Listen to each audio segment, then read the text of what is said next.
Saya tak boleh terima orang buat sergah saya macam, tak boleh terima. Saya mengadu pada Allah, ya Allah kau mudahkanlah aku baca Quran, kau lancarkanlah aku baca Quran aku, ya Allah. Menangis-nangis. Sebab itu saya punya soalan pada tuan-tuan perempuan yang mengangkat-angkat lagi baca Quran ni, pernah menangis tak dapat baca Quran? Kita kalau tak dapat dunia bakal main menangis lagi, tak dapat, menyesal, tak boleh tidur. Berapa ramai di antara kita yang masih mengangkat lagi, pernah rasa tak susah hati tak pandai baca Quran? Tak rasa. Tak boleh. Saya pun tak apalah, dah keluar balik, saya pergi belajar di Kelantan. Saya berguru dengan guru-guru saya dekat Kelantan. Masya Allah, semua sabar tabah mengajar saya. Betul kata Osman Awang tuan-tuan, dalam puisi dia guru, dalam sajak dia guru, guru. Dia kata, jika hari ini seorang raja menaiki tahta, jika hari ini seorang Perdana Menteri berkuasa, jika hari ini seorang peguam menang bicara, jika hari ini siapa saja dia, sejarahnya dimulakan oleh guru biasa. Sabar dia mengajar tulis dan baca.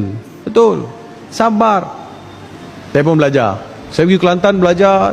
Itu tahun 1990. 1991 bulan puasa balik bercuti.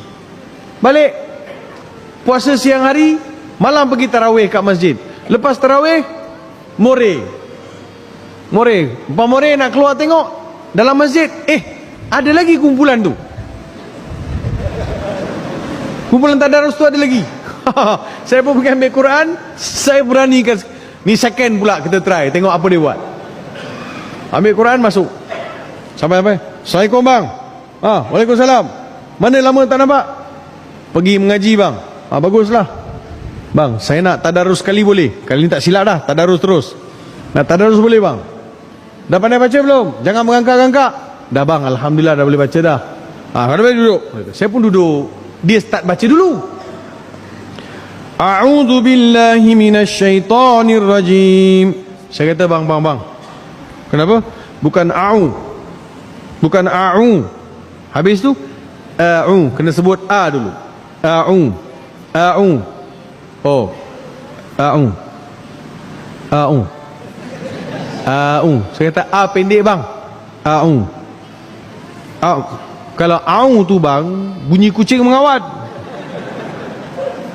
Wah, sekarang saya pula lah taruh dia tuan-tuan. Dulu dia taruh, saya bukan main lagi kan. Mulai hari itu saya dah ambil alih jadi ketua tadarus. Allah Subhanahu wa taala ubah dah tuan-tuan. Itu yang Allah Taala sebut, yarfa'illahu alladhina amanu minkum walladhina utul ilma darajat. Allah angkat di antara kamu orang beriman dan berilmu beberapa darajat. Tuhan bagilah saya darjat yang kecil-kecil pun jadilah.